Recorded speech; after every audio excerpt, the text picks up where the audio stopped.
清明盜木。這首詩描繪了清明節細雨濛濛，行人掃墓思親的憂傷情緒與尋酒消愁的場景，意境深遠且家喻戶曉。這首詩沒有難字和典故，語言通俗，千百年來廣泛流傳，成為描寫清明節最著名的佳作。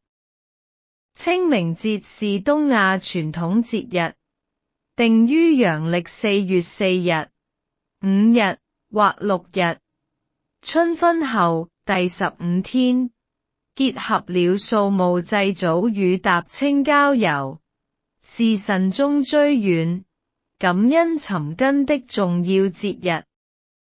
起源自上古春祭禮俗，受寒食節影響，將原本的祭祖活動與自然節氣結合，於唐宋時期定型。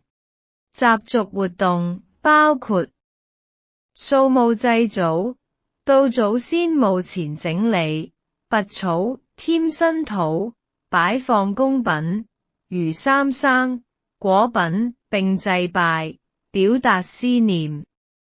此外，人們亦會踏青郊遊，寓意迎春健身。人們會準備傳統飲食，如江南地區流行吃青團、糯米與艾草製成，古代寒食習俗。人們亦會插柳和放風箏。清明時節，雨紛紛代表清明時節一直下雨。路上行人欲斷魂，代表過路行人因此心情壞透。